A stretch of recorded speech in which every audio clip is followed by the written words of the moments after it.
What you're about to see is absolutely true and completely verifiable through both public source documentation as well as accepted religious tomes.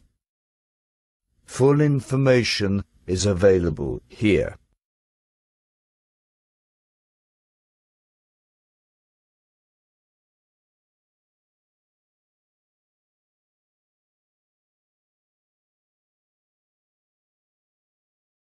What was in the skies over Jerusalem? And why did it stop over one of the most treasured sites in Christianity? We've seen them in Mississippi like this, but never like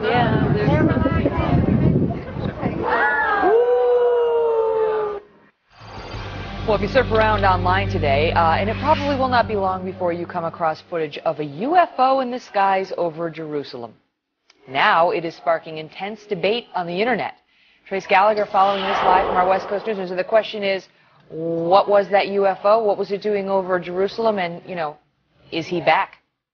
Yeah, and that is the question, by the way, Megan, because, critics, it's difficult for them to dismiss this because there are so many different angles. We've got 4 different videos, all from various perspectives, showing this light above the Dome on the Rock. In Jerusalem, the Temple Mount, of course, we know, which is a holy site for both Jews and Muslims. You see the shining ball of light, right? It's above there. It's kind of, well, they just froze it and I really can't see it now. But there it is right there. It's at the top of the screen. Yeah. It's up there and it hovers, kind of a pulsating orb. And then hold on here because this thing starts going down right toward, you see it there, going down toward the Dome of the Rock in the Temple Mount. And then it stops. And it hovers there for a while. It kind of sits there and then all of a sudden it shoots straight back up into the air. Whoa. Now, experts say this would be kind of an indication this is an unmanned. There it is. You saw it right there. It shot straight back up in the air. Yeah. Kind of hard to see, but it shot up in the air, and the experts think that, it's an unmanned vehicle, they believe. It could be a drone, but they do not know of anything like this in the Israeli army. So they say this is either incredible video or some very well orchestrated hoax. Some have said maybe this is a movie that's putting out this I don't know. What do you put out for your movie? A trailer or some kind of a hoax to try and promote a movie that's yet to be named? We don't know. Could be Jacob's Ladder. Remember Jacob's Ladder? No, I don't watch scary films. They freak me out. Well, no, the biblical thing, or Jacob's Ladder, was the Jews and the Christians believe Jacob's Ladder, who he saw in a dream, leads from the Temple Mount. I thought that was a thriller that went very scary. That's what one of the producers said. Yeah. I saw that movie. No, I'm talking about the biblical. Okay. All right, because listen, I don't like to be scared. I just can't take it. It's I don't know what it is, but I don't like anything with torture, and I don't like to be scared. So that video, that doesn't make me feel either of those things. So we're okay. TG, thank you. We're going to follow up on it. You bet. What do you guys think? What was that? I mean, it's one thing when it just comes down, but then it goes back up. Kelly at FoxNews.com.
Let's take a moment to review the incredible events surrounding this miraculous fulfillment of prophecy. The Templars are known for guarding the greatest of all secrets, the truth of Christ our Lord. These secrets cost many Templars their lives, as they were hunted, persecuted, and murdered by the forces of the Catholic Church, all in order to suppress their holy knowledge. They knew approximately when the Christ would return, and through which family bloodline he would re-enter the world. And it became their mission to guard this lineage at all cost. Nearly 1,000 years after their divine mission began, they successfully located the Christ. The line of David, in which Christ was born, came out of Jerusalem and found its way to Rome, and eventually to the United Kingdom, where it became the Collins bloodline. The line then went to the United States. When Jerusalem returned to Jewish control in 1967, this fulfilled the Great Tribulation of Matthew 24:21. Scripture tells us that Christ would return immediately following this Great Tribulation, and he did on June 9th, 1968, Orthodox Pentecost. The Bible tells us that this event would be accompanied by a rare astronomical event. Acts 2:20. The sun will be turned to darkness and the moon to blood before the coming of the great and glorious day of the Lord. Christ Rael's birth was during what NASA calls a tetrad cycle that contained 4 blood-red moons and a total solar eclipse. It was literally the only time Christ could return and accurately fulfill prophecy. In fact, everything about him fulfilled prophecy, from his name to his astrology to his famous heroic actions. Even the people surrounding him matched the original followers of Christ. There was no doubt that this was the returned Messiah. But just like the first time, it wouldn't be until adulthood that the Holy Spirit would descend again and join with him, and give him the fullness of his Christhood. The Bible tells us that as his spirit was carried into heaven by angels from the base of Mount Olive, so too would he return in the same way. January 28th, 2011. The world watched the angels return the Holy Spirit of Christ to the base of Mount Olive. With Rael now carrying the Holy Spirit of Christ, the Son of Man had become the Son of God. As the Bible predicted, he would be accompanied by his angels. From that time forward, mass angel sightings from around the world have been reported.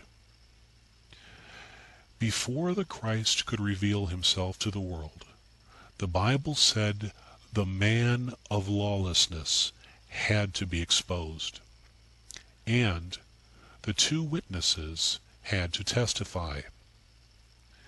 Between late 2010 and early 2011, radio and television talk show host Glenn Beck took to the airwaves and exposed George Soros as the puppet master of the New World Order, saying that he collaborated with Nazis, overthrew governments, destroyed economies, and publicly declared himself God. the man of lawlessness, was exposed.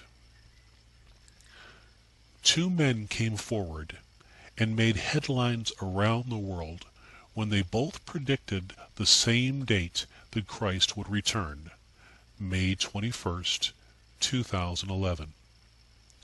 These were the two witnesses. May 21st was in fact the day Christ Rael revealed himself to the world.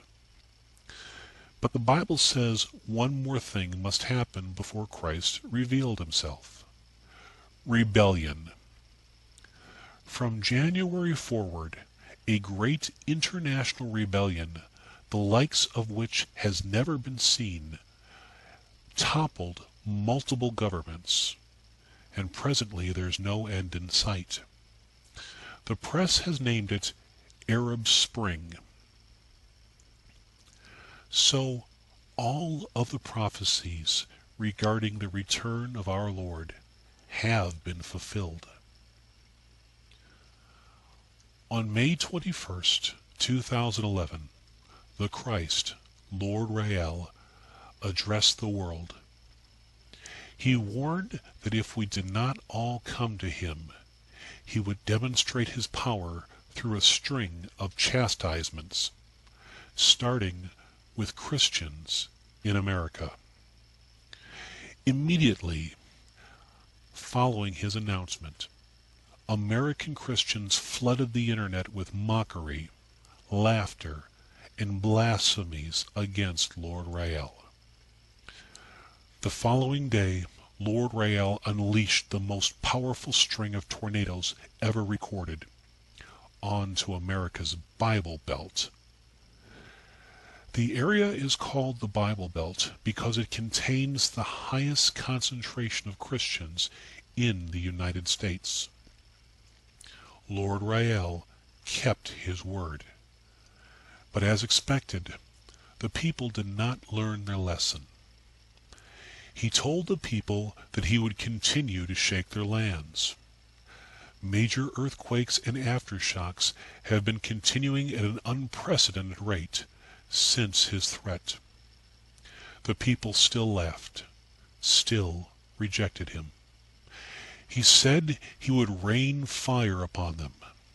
Suddenly and unexpectedly, volcanoes began erupting simultaneously around the world, raining fire, lava, and ash down on the unrepentant people. Still they rejected him. He said he would darken our sun. And days later, respected scientists made befuddled press releases saying that the sun was suddenly going dark, and they couldn't explain why. The people still rejected him. He said that the armies of heaven are fast approaching. Suddenly, UFO reports go off the charts. He said that his sun, a second sun, now rises. News reports, eyewitness reports, and videos from around the world began flooding the internet. A second sun was indeed being seen in the sky. Malachi 4:2. But unto you that fear my name shall the Sun of Righteousness arise.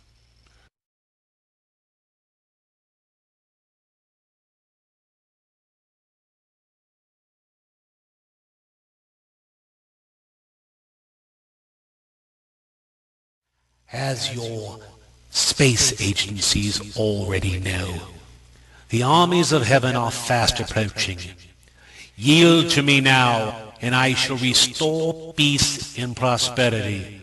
Refuse, and I will rain fire from the sky. I will continue to shake your land, and I will darken your sun. Darken your sun. Darken your sun. Darken your sun. Darken your sun. Darken your sun.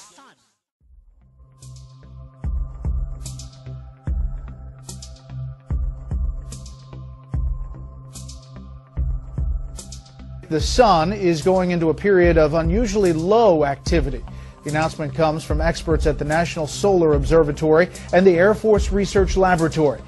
Forget everything you've heard about global warming. The real threat is a mini ice age. Sunspots could disappear for years or even decades. Frank Hill of the NSO calls it highly unusual and unexpected. Scientists are still trying to figure out what that would mean for the Earth's climate. But this is worse. This is actually a more dire problem, though, than the heating situation, the global warming. Front row, because we grow food when it's warm, and it's easier to take clothes off and cool things down when it's warm than it is to heat things up. It takes more energy. That's right. Sunspot hibernation has happened before, mainly during the 17th century, when a so-called Little Ice Age occurred. And I can't understand how people don't look at that and say, well, wait a minute, we got to take a look at this thing. So I think it's ice rather than fire that's the big threat.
For generations, this standard has protected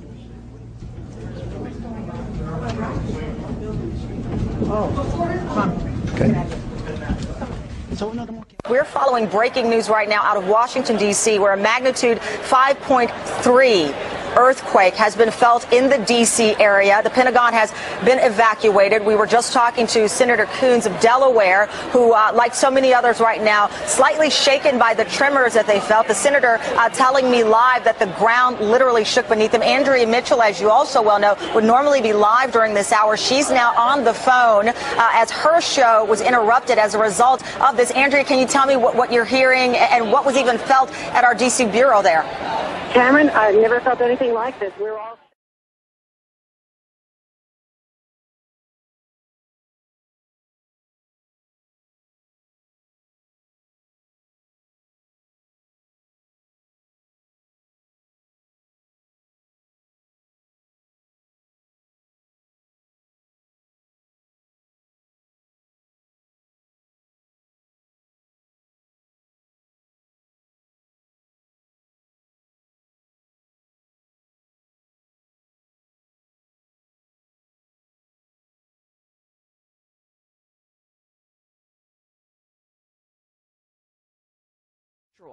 It will take months, even years, for the stone spires to be brought back to its original condition.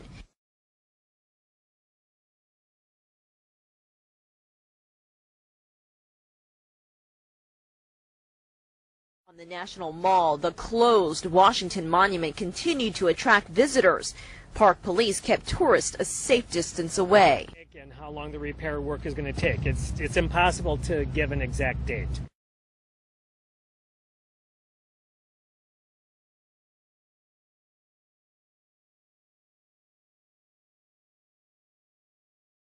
You know, ladies and gentlemen, I don't want to get weird on this, so please take it for what it's worth. But it seems to me the Washington Monument is a symbol of America's power. It has been the symbol of our great nation. We look at that monument and we say, this is one nation under God. Now there's a crack in it. There's a crack in it and it's closed up. Is that a sign from the Lord?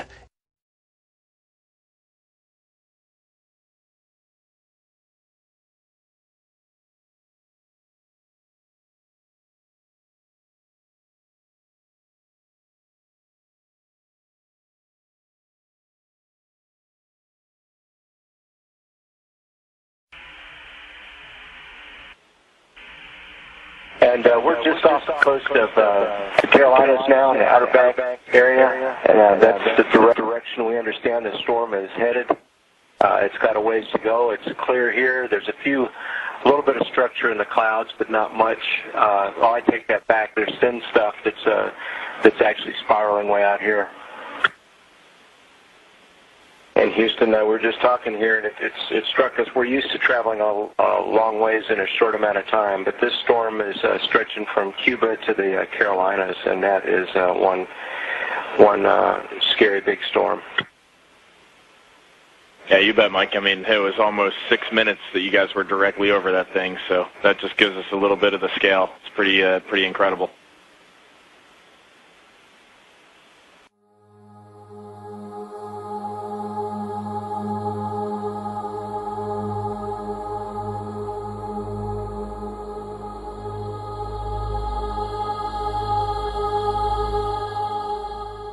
We may have surpassed a record at 65 million people, it seems, by estimates.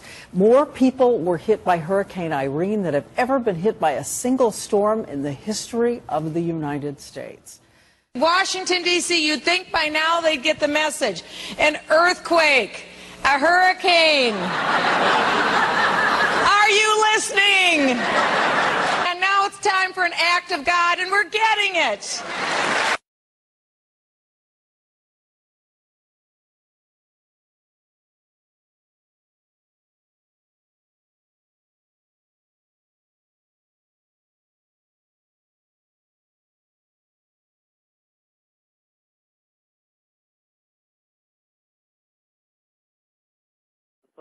I saw a little tetrahedron. Exactly. On the official NASA stereo B footage of the interaction a few days ago. It looked like a floating pyramid. It was the night that you and I were supposed to be in the studio here in Albuquerque. That night, Stereo B, which is one of these NASA solar spacecraft, took a sequence of video frames across millions of miles from Earth's orbit to about the orbit of Venus. That's the distance that Elenin was from the spacecraft that night, 23 million miles. And it photographed Elenin interacting with the solar wind, this spray of charged particles that's constantly blowing off the sun. And because of this ghostly impingement of this radiation in space around Elenin, suddenly a shape showed up, a geometric figure.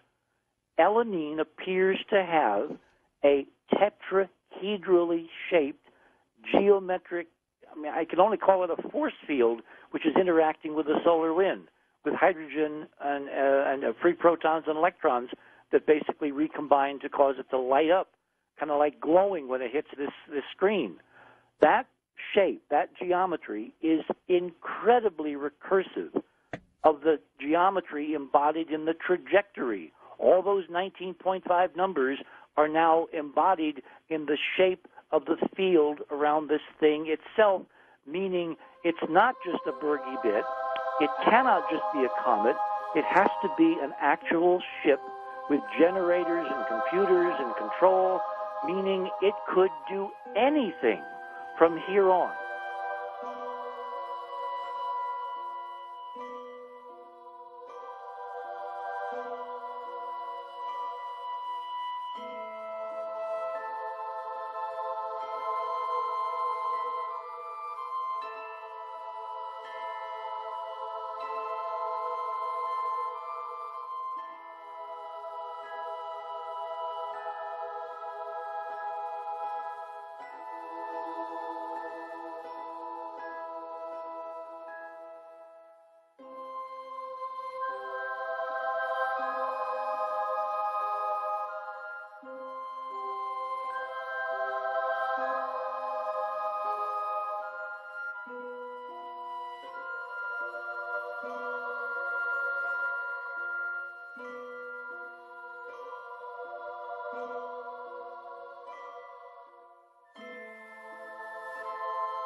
The so-called pyramid with the eye. The eye is an inlay. The stone is gray and white, and you have 13 steps, and it looks exactly like the pyramid with a shining eye on the $1.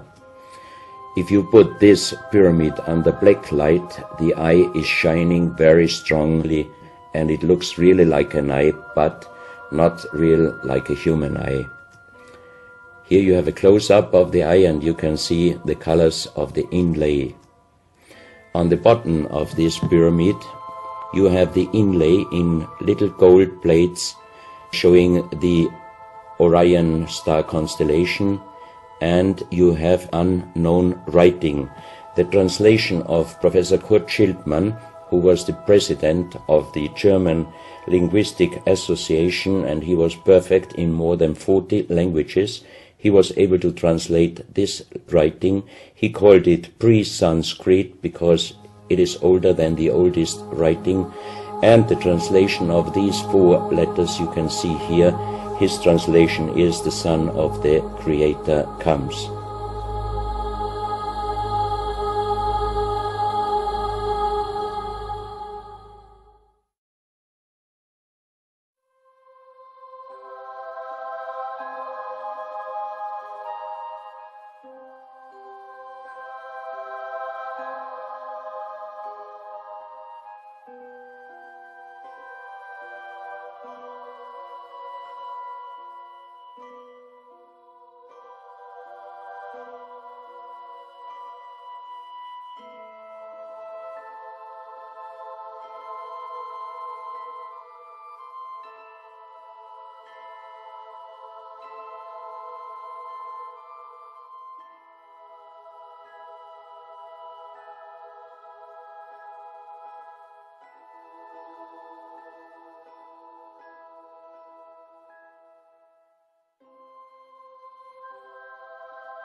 I do want to warn you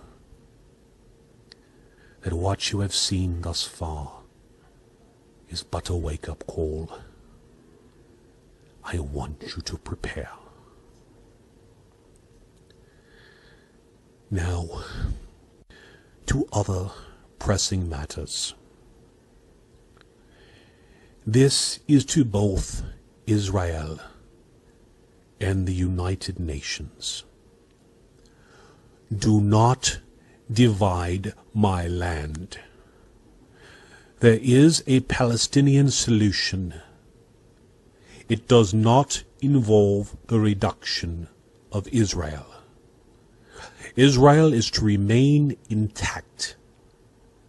If its borders are reduced, you shall know my anger.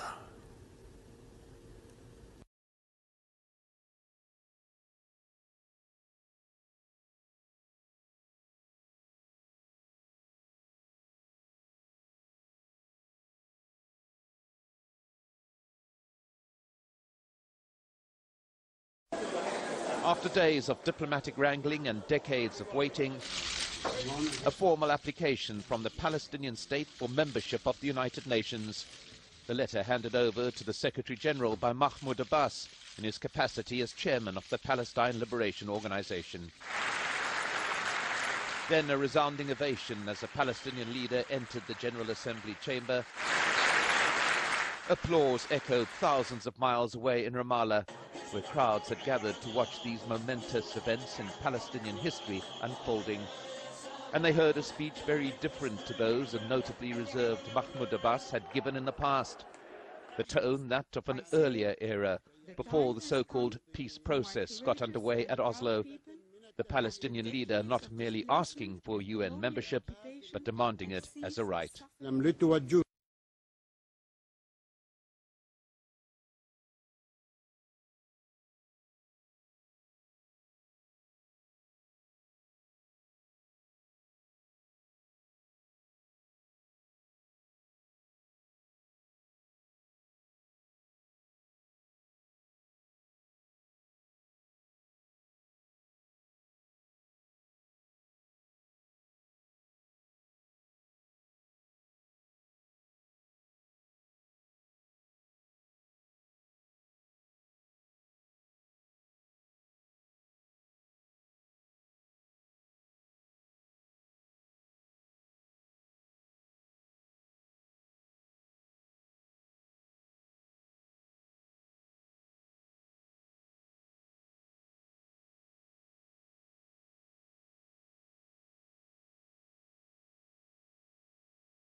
A near real-time image of the sun, a boiling ball of plasma. And this, called active region 1302, is blasting away at Earth. The gun barrel is pointing right at the Earth just about now. A massive burst of solar particles from this sunspot glanced off Earth yesterday, creating unusually dramatic auroras like these, seen from the space station a few days ago. Experts say Earth is now in the crosshairs, as the revolving sun points AR 1302 our direction. Experts call it the solar storm that won't go away. We mostly talk about Earth's weather around here, but there is a massive storm happening on the sun right now. Our big illuminator already fired a giant gas ball right toward Earth. Luckily, the burst of radiation basically struck a glancing blow, but the danger is not over.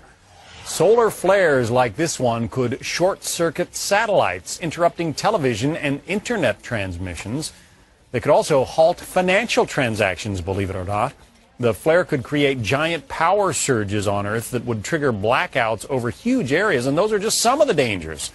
Let's bring in Michio Kaku. He is a physics professor at the City University of New York, also the author of the book Physics of the Future, and he knows just about everything. So these solar flares, we have seen them.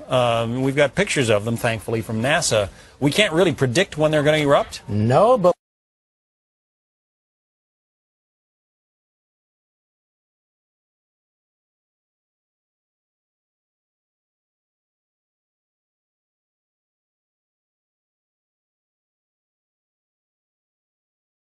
we've got pictures of them, thankfully, from NASA.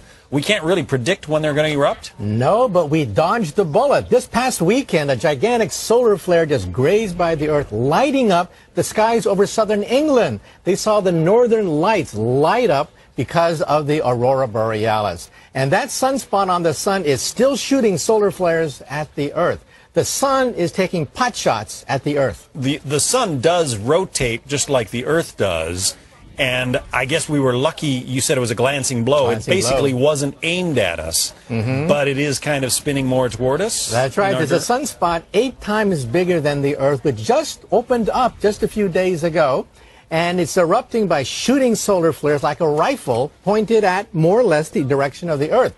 But because of the Earth's spin and because of the sun's rotation, it was a glancing blow. Otherwise, all hell would have broken loose over this past weekend. Because, I mean, talked about power outages, that kind of thing, communications outages because satellites get fried. We're talking about some potentially very disruptive problems. That's right. Our satellites are not reinforced. Many power plants don't have shielding around them, so they would short circuit. Financial transactions, you mentioned, credit card transactions, commerce would come to a halt if that thing had hit us just this past weekend, and it's still firing away.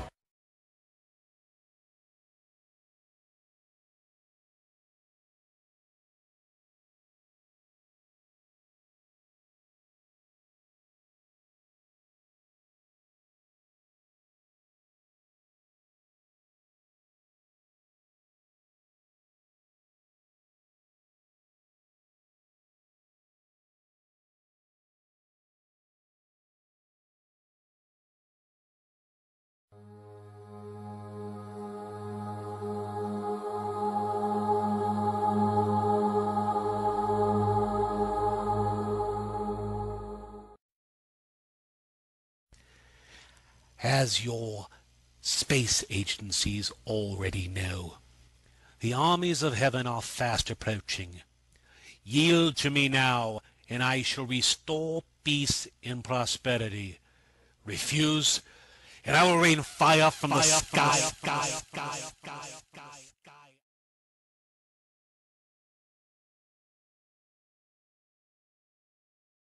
Peter Davenport, of course, is the director of the National UFO Reporting Center. Where do we stand with reports these days, Peter? Are they on the increase, decrease? Where are they? Yeah. I just, not half an hour ago, sent an email to Rob Switek, who's one of the principals involved in the Fund for UFO Research. They're based in Maryland. He asked me the same question. He's preparing a talk, and he wanted a little data from me and from MUFON.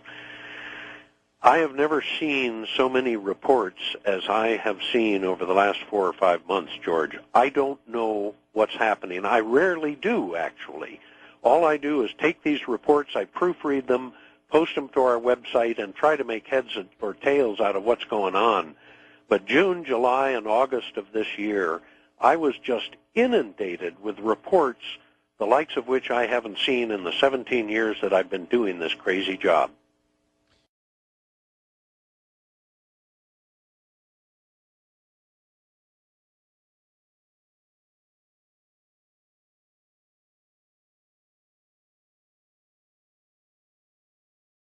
Es que, como tú has señalado, eso ha provocado incendios forestales, ¿verdad? ¿Se está ya controlando? ¿Sabes alguna información sobre este tema? Sí, los incendios forestales se están dando en diferentes zonas de la región Cusco. Y... Hey everyone, I was looking through the meteor log on the internet, and I just happened to notice that between September 1st and September 31st, it gives a 1-month time period here, it says that there were 516 reports of fireballs all over the country. We have, let's see, yesterday there was 6 reports of fireballs. Alaska, California, New York, and also New York. The day before, there were several of them. So I think it might be a good idea for us to check this out. I thought this was pretty interesting. You know, I'm not sure if it means anything. I've been kind of keeping track of the meteors this month, because I just figured that that would be something to look out for as well. And but anyway, I'll share the link on this and let you guys have a look for yourselves. All right, thank you. Bye.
Hey, what's up, guys? It appears there's been something in the sky tonight all over the East Coast, north and south. I'm going to put a link below. Reports of fireball entering the atmosphere, at least here in North and South Carolina and Georgia. And then up in Indiana and Ohio and other states, they're saying it's the northern lights that have stretched down into the south. But it looks like a meteor event here, as multiple eyewitness accounts, tons of people. Basically, if you were outside, you saw this.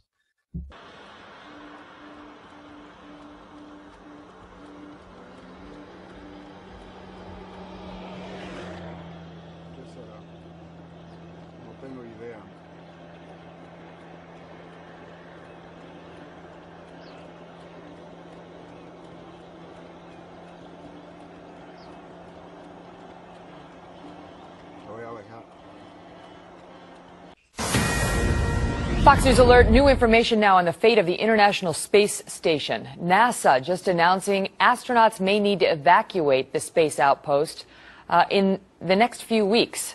Trace Gallagher following the latest developments live from our breaking news desk. Trace? So imagine, Megan, for the first time ever, the International Space Station could be unmanned. There's nobody up there to run the thing.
been recording strange noises like this one in Kiev for some time now. Videos filmed all over the world have appeared on YouTube, the first in summer last year. But no one's really sure what they're hearing.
There's been a lot of buzz over the last few weeks about strange sounds being heard in the atmosphere.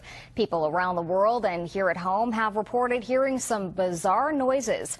The latest were recorded in the Battlefords last weekend. John Baglieri has more on the strange occurrence that could have a very logical explanation. It came in many forms last Sunday night. To some, it sounded like trumpets. To others, a mariner's horn. North Battleford's mayor says he can't explain it. What I was hearing was what I experienced as a possibly scraping. Mike Halstead was lying in bed when his phone rang.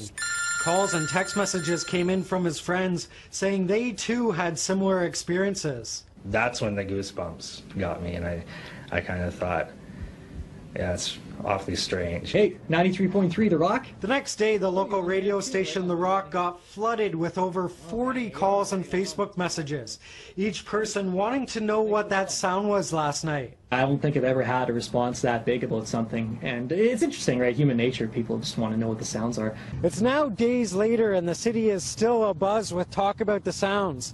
Everybody with their own guess, estimation, or explanation as to where they came from.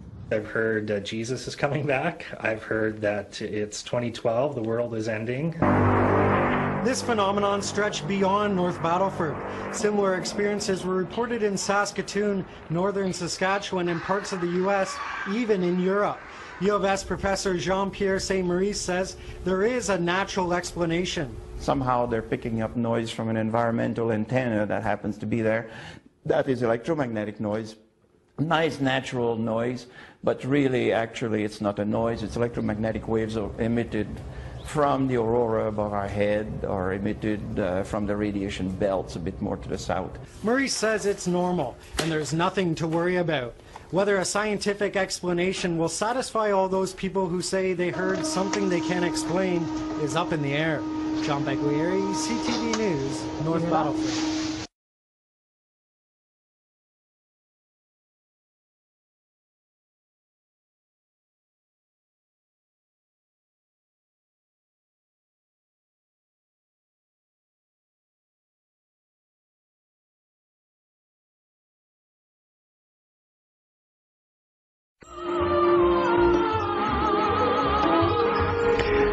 Fox Talk tonight. Boy, wrap your head around this. UFO sightings are skyrocketing in 2012. And we're barely 2 weeks in. Eyewitnesses reporting strange things in 36 out of the 50 states. And yeah, Florida's included.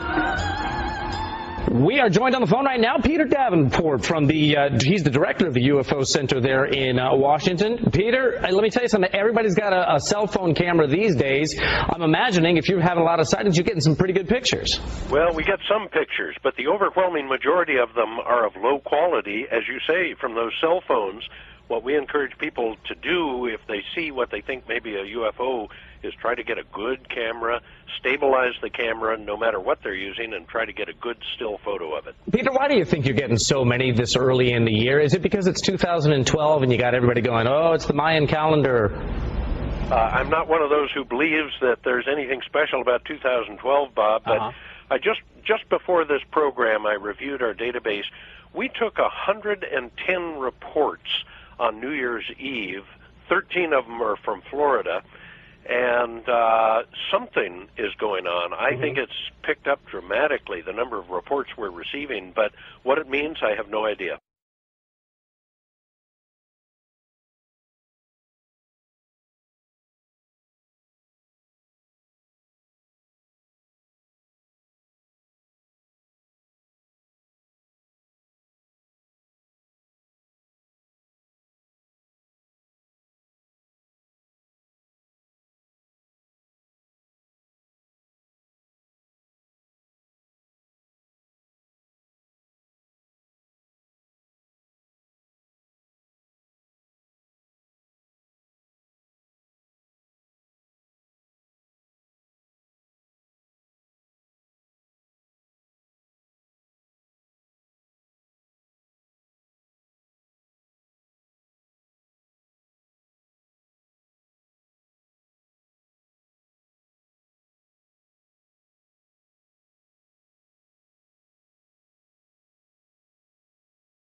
The year 2012 corresponds to the Hebrew date 8 Tafshin Ayin Bet, which is 5,772 years after creation. In Bible code, we found this date in the following place. You can see Bet in A 5,000, Taf 400, Shin 372. So we have here the date for.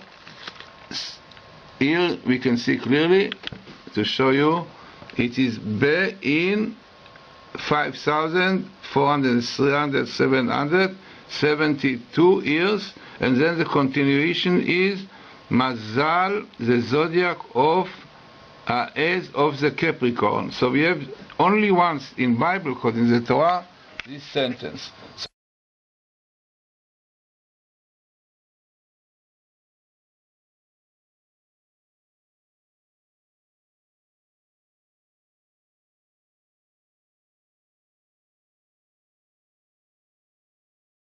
So we know about Passover, which is Pesach, appearing here, which is a date for redemption for the Jewish people. And this comes out few times. In this Bible code, you see Pesach again, Passover, coming here also. And we have here the Hebrew word, Geula. Geula, you have here, Gimal, Aleph, Vav, Lamed, A, redemption. Clearly indication in the Bible code that this year of 5,772, which is 2012, is destined, according to Jewish tradition, to a full redemption. And the connection between the Capricorn as the night where it's going to happen, according to our rabbis, it will be exactly when the zodiac of Capricorn will rule.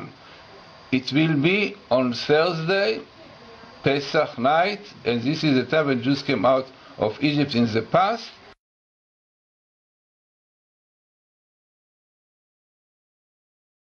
is this night in the middle of it, and the next night is kept for the future redemption, which is 2012, 5772. Now you can see this in the Bible code. Again, I show you here. You can see all these details. You can see here Be Tav Shin Ayin Bet in 5772, and then on Pesach, and also you see Elijah, who is a Redeemer, comes here with Pesach together. Eliyahu in Hebrew, Elijah next to Pesach, indicating to us that this is for Jews very, very important time when is destined for Messiah to come. And here you find Messiah, the Hebrew word Mashiach in Hebrew. Mashiach comes here.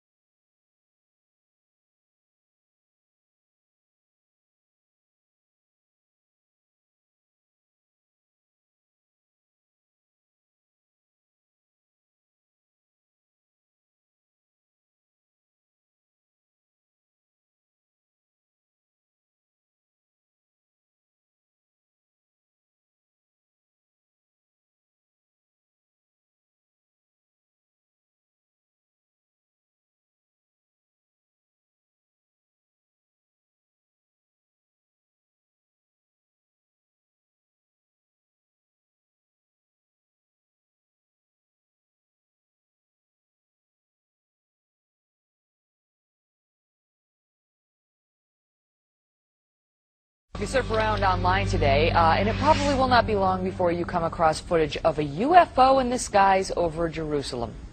Now it is sparking intense debate on the internet. Trace Gallagher following this live from our West Coast News. So the question is, what was that UFO? What was it doing over Jerusalem? And, you know, is he back? Yeah, and that is the question.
I shall remove all evil from the kingdom, and those of my choosing will reign with me in peace and love forever.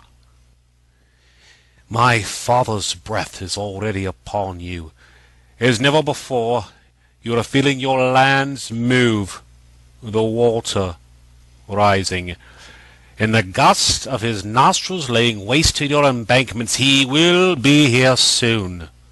But first, I shall judge the nations. I shall decide who will be spared. There is no defense for what is coming. Your armies will die, your navies sink, your aerial forces will crash and burn. Your siege walls, your ramparts will fall as if they were constructed with ether. And worse, those that take up arms against us will burn for their transgressions. If you've been given to lead men, to lead a nation, bend your knee now, beg forgiveness and mercy for yourself and for those you lead. Swear fidelity to the crown, and perhaps mercy will be granted. or simply wait for my father's arrival and be blotted out as if you and your people and your lands never existed. The choice is yours, and it may very well be your last. And to my faithful children, you are why I have returned. You are the reason I have left the bliss of my Father's heaven to establish a new and everlasting heaven for you. I am pleased that you have kept the faith this long. It has not been easy, I know. Those of you who profess obedience to me, who call yourself Christian, I challenge your logic. How have you demonstrated my love? By accusing people, burning them, torturing them, judging them. What is most regrettable is the fact that you completely underestimate your adversary. That is why you have been tricked into worshipping those who murdered your Lord. That is also why you have done such despicable things in the name of God. So many of you have sworn to me to abide in me and my teachings, and yet you have not. You have wasted, tarnished my blessings and my sacrifice for you. I suffered greatly to give you life, and in repayment you kill in my name. For my cause? I think not. Mine is the cause of justice, and for that sake I will return to you in measure that which you have done for me. Prepare yourselves. Come to me if you seek genuine forgiveness. If your heart is heavy with guilt, with true repentance, and not simply fear, come to me. You may seek protection under my wings, but know this, the price of life is high. You will have to give up all that is of this world, for my kingdom is not what you see before you. Mine is a kingdom of truth, of light, of everlasting life and everlasting love. It is reserved for those with an enlightened mind and a noble heart, and only those I deem worthy shall walk its boulevards. As your space agencies already know, the armies of heaven are fast approaching. Yield to me now, and I shall restore peace and prosperity. Refuse, and I will rain fire from the sky. I will continue to shake your land, and I will darken your sun. My wrath is great, but my love, oh, my love is far greater. Choose wisely.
An unholy fury of tornadoes, at least 16 of them, one after the other, tearing through Midwestern towns today.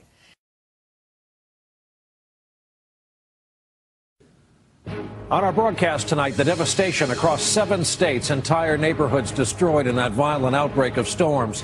At least 27 tornadoes in all. And tonight, the forecast is looking grim again.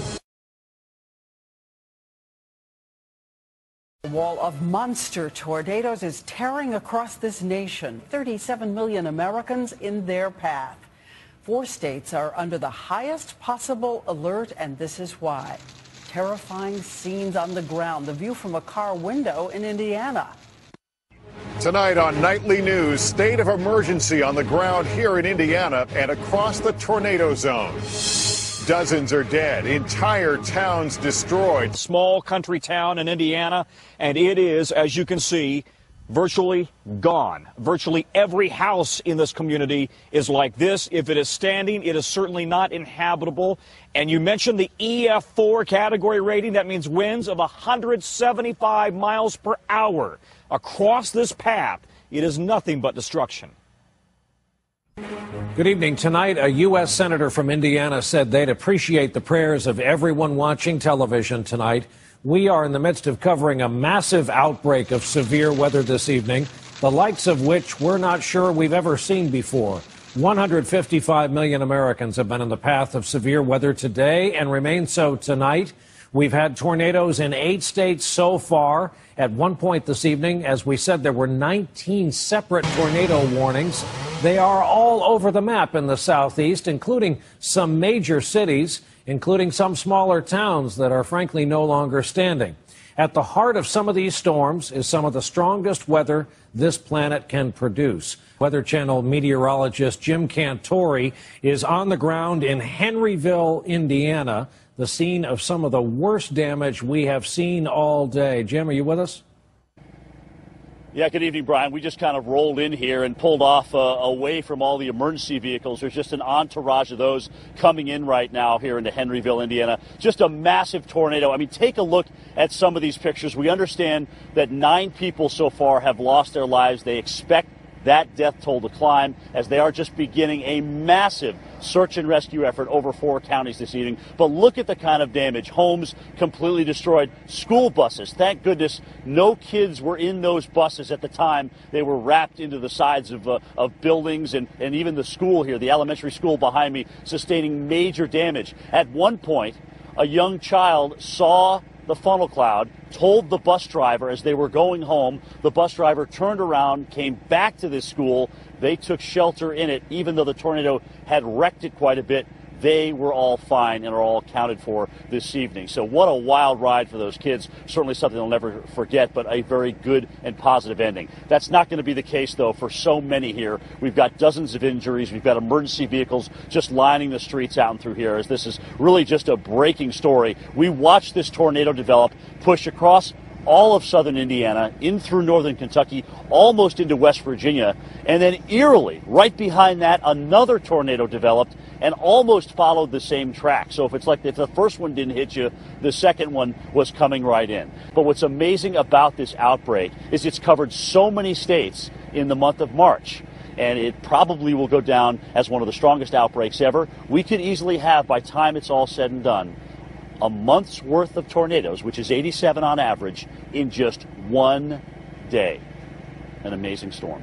By 3:40 p.m., reports of extreme devastation in parts of Indiana. After being pummeled by hail, tornadoes battered large areas of the state. Several towns, as one official put it, are completely gone. Indiana's governor described the damage as incomprehensible.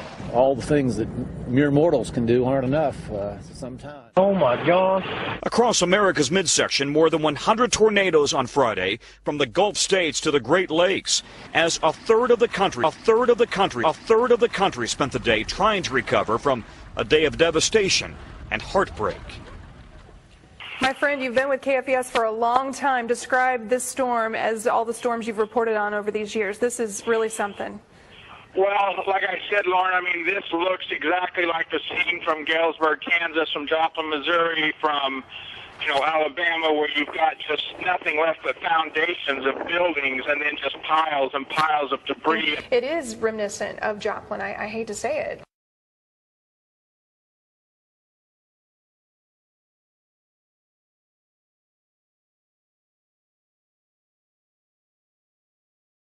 They are powerful. The tornado that ripped through Branson, Missouri was on the ground for 22 miles. The twister that flattened nearly 300 homes in Harrisburg, Illinois, authorities now believe it was an EF4 tornado, nearly 200 yards wide, with winds near 170 miles an hour. The path of destruction is historic in its width, with storms reported as far south as Georgia and as far north as Illinois. The frantic search for survivors with states of emergency in effect in a large swath of America this morning after a swarm of tornadoes, nearly 100 of them. Once thriving neighborhoods, now debris fields, lives literally uprooted in seconds. Big semi-trucks on top of what was the gas station. This tornado went 52 miles from Holland, Indiana, all the way into Ohio. New video of that massive twister as it careened toward this small town. We now know it was a powerful EF4, packing winds of 175 miles per hour. Yellow school buses tossed everywhere. Yellow school buses tossed everywhere. Yellow school buses tossed everywhere.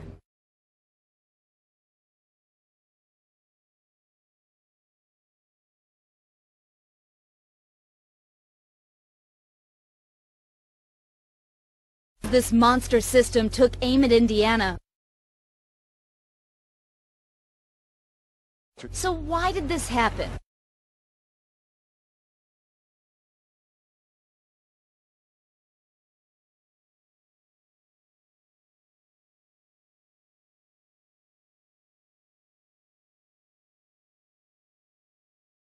It is not rare to see tornadoes this time of year, but to see an outbreak of this magnitude certainly is, and it is not over.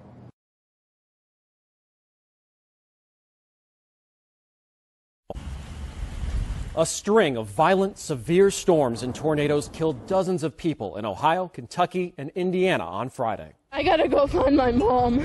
You're looking for your mom? My mom, my sister, my brother, my nephew, my dad. The early season tornado outbreak followed a line Friday from the Gulf Coast to the Ohio Valley. What we know is we've got complete destruction. We've got complete destruction. We've got complete destruction.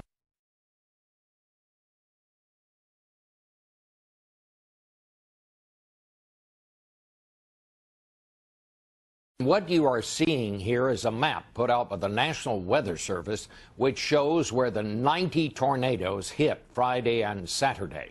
38 people now dead in 5 states by the latest count.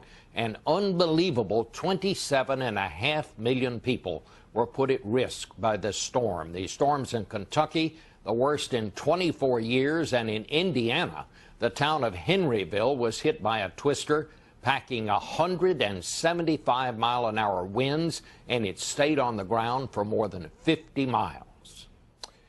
Indiana Governor Mitch Daniels was in Henryville and in other parts of his hard-hit state yesterday. He is with us this morning from Indianapolis. Governor, thank you for finding time to talk to us this morning. The count of those who have lost homes and businesses is smaller than it might have been, just based on where these incredibly powerful storms hit, but it doesn't ease the heartache. If there was any mercy in this incredibly brutal set of storms, it is that it didn't hit more populous areas. But again, in the frame of reference of towns, the kind of towns that got damaged in our state means everything. And so, once again, you can't really measure the sense of loss. I noticed some of these towns, like Henryville, just wiped out. I mean, they weren't just hit hard; they were wiped out. Have you ever seen anything quite like this? I've had way more practice than I wish I had in severe weather and severe storms over these last 7+ years. But just from an educated amateur standpoint, I've never seen one quite this destructive.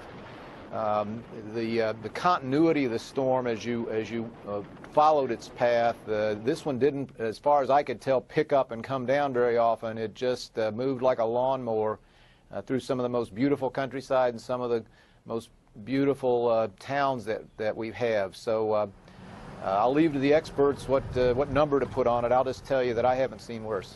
Are you prepared? What are you going to do to be ready for the next round? Because there may well be one. If you needed another way to keep your human pride under control, these storms provided it.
That same official tells me in his 25 years of work, he has seen nothing like this. This is the worst damage he's ever seen, and he compared it to a war zone.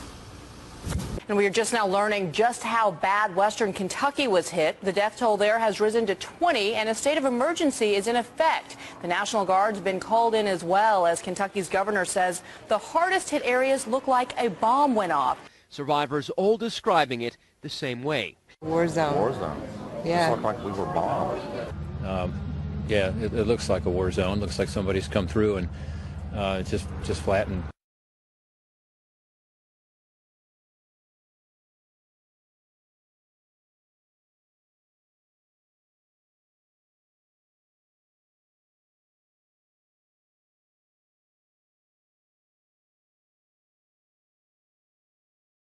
Last night, while we were on the air covering Super Tuesday, there was a storm on the surface of the sun.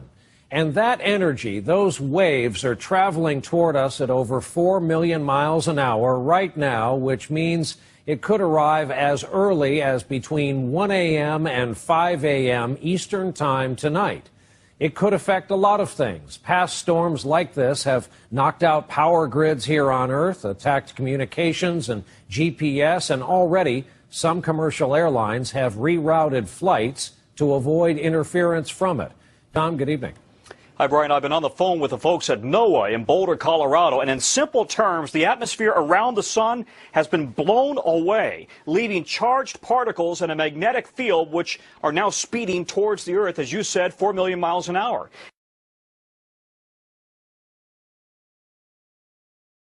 Planet Earth is wrapped in a kind of cosmic electric blanket surrounded by solar flares 10 times more powerful than anything we've seen in years.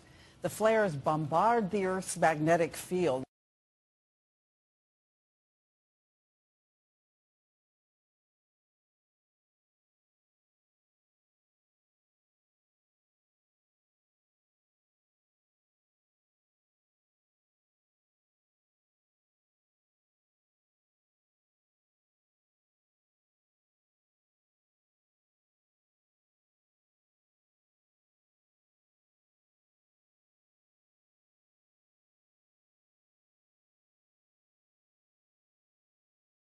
In fact, some airplanes had to make detours in order to steer clear.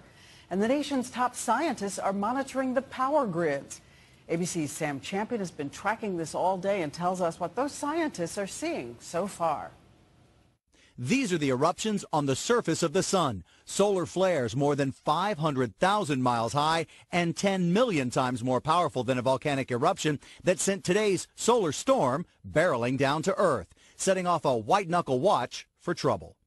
Inside the nation's mission control for space weather, all eyes were tracking the storm around the clock, looking for impact and watching closely for any new flare-ups on the very active surface of the sun. And this region really hasn't shown any signs of decay or diminishing, so the threat is still there.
Good morning, America, and breaking news.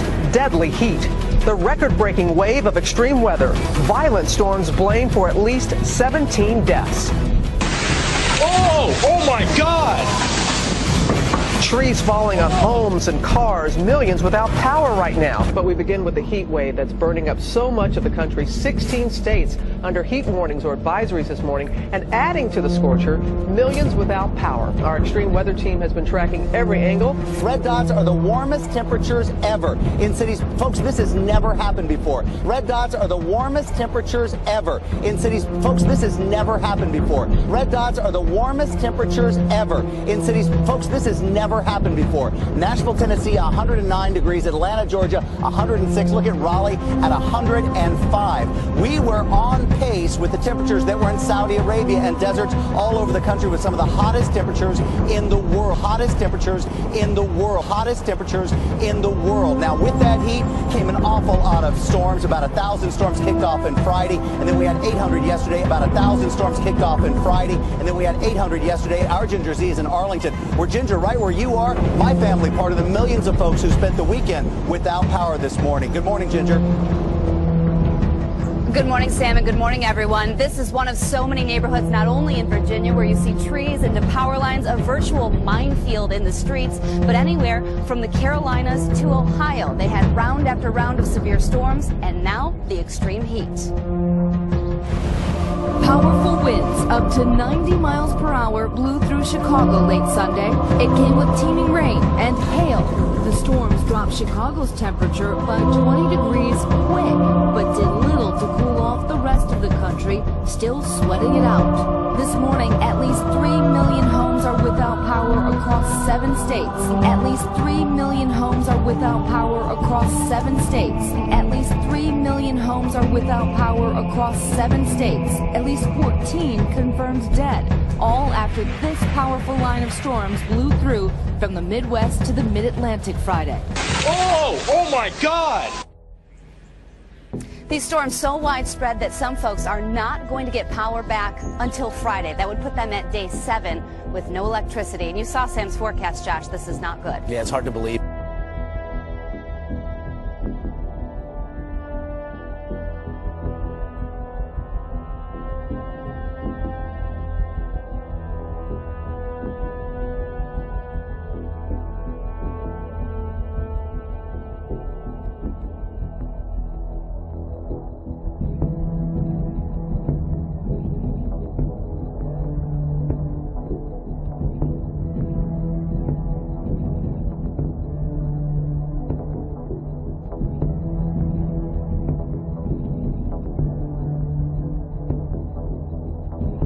The stunning headline, the worst blackout in the history of the planet.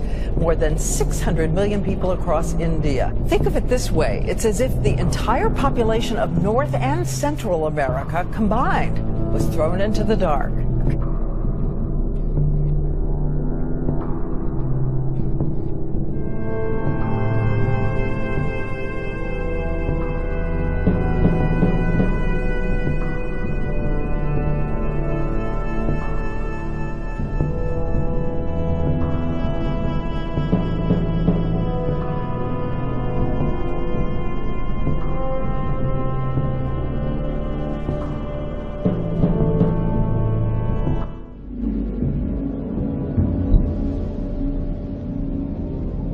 The countryside is burning up. It is official now. It is the worst drought in a quarter century, and we're in it, and it's causing great damage to staple products people all over the world depend on from the U.S., like corn, say nothing of livestock and property.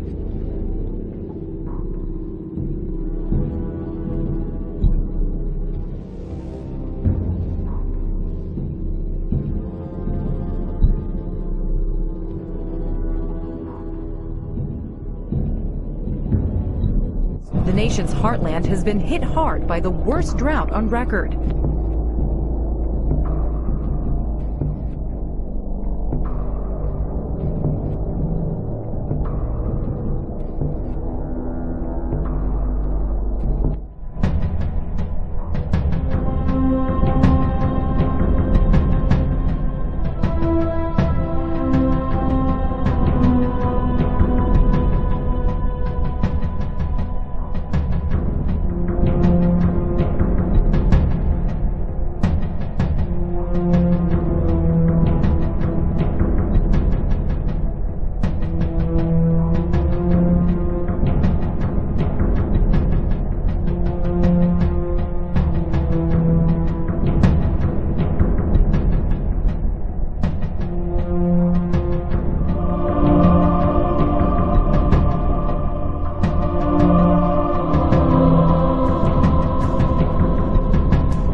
first, we want to take you right away to the Gulf Coast. At this moment, Isaac unleashing a deluge of water, a torrent of water out of Louisiana.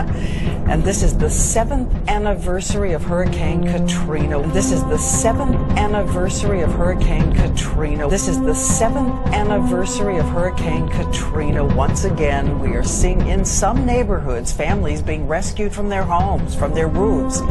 And take a look at the pictures still coming in. Houses underwater, boats and helicopters trying to help families fleeing for safety.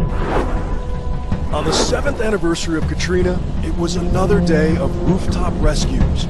We had to break through the ceiling and come through the attic. And they took us out of the attic into the boat. It's very bad down there, very bad. I lived in Breakaway for 53 years, and this is my first time seeing something like this. This ain't never, ever happened to us. Because this is a shame. We never seen anything like this, not even Katrina. We never seen anything like this, not even Katrina. We never seen anything like this, not even Katrina. Huge storms are tearing through the Northeast tonight. Here is a picture taken just a little while ago from 10,000 feet in the air, Manhattan, under a massive mountain of hail, thunder, lightning. And lightning strikes, thousands of them at radar sites per hour. Now remember, these are high temperatures today. There were 101 at LaGuardia, 104 in Newark, Baltimore 107 degrees, and we're breaking this heat with this long line of powerful storms. There will be pictures in the news to show trees down, power out, all of those things that come with these storms. Not used to seeing it over the skyline of Manhattan. Thank you, Sam. Nearly 40 million Americans are scanning the skies, wondering what the night will bring. High winds, tornadoes, and wicked weather across a massive swath of the country right now. A line of storms stretching more than 1,600 miles. A line of storms stretching more than 1,600 miles. A line of storms stretching more than 1,600 miles. Just look at this map. Outbreaks from Tulsa to the tip of Massachusetts, and reports pouring in. Twisters touching down, tens of thousands of lightning strikes. The sky lit with destructive potential. ABC's meteorologist Ginger Z is tracking it all for us. And Ginger, what are you seeing? Well, tonight, the biggest threat is what I have to take you straight to. We're going to start with a map that shows you the watches and tornado watches and severe thunderstorm watches that everyone is seeing. So if you are in this area, you've got a chance of seeing at least 60 to 80 mile per hour winds, large hail, and we're already getting reports in of tornadoes. Bottom line, we're in the thick of it as this summer of extremes continue. Across the nation, the heat is twisting rail lines and buckling roads. And with all these dangers, it's still too dry. A phrase echoed from coast to coast. Almost every state now has some level of drought. 12 states are bracing for yet another night of powerful storms, lightning, hail, and high winds. And this after last night's destruction. These snapshots you see tell the tale. An almost impossibly large storm cloud consumes the horizon. America virtually under siege by Mother Nature. America virtually under siege by Mother Nature. America virtually under siege by Mother Nature.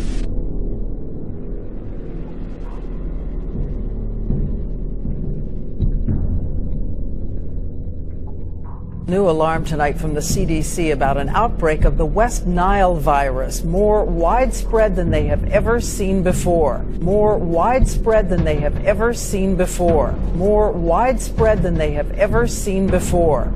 The virus has now been detected in 43 states. It is carried by mosquitoes. So what is the first sign that you're in trouble? Here's ABC's Ryan Owens from Dallas, where they've declared a state of emergency tonight.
Residents in China's southwestern megacity of Chongqing have been puzzled by this strange sight this week.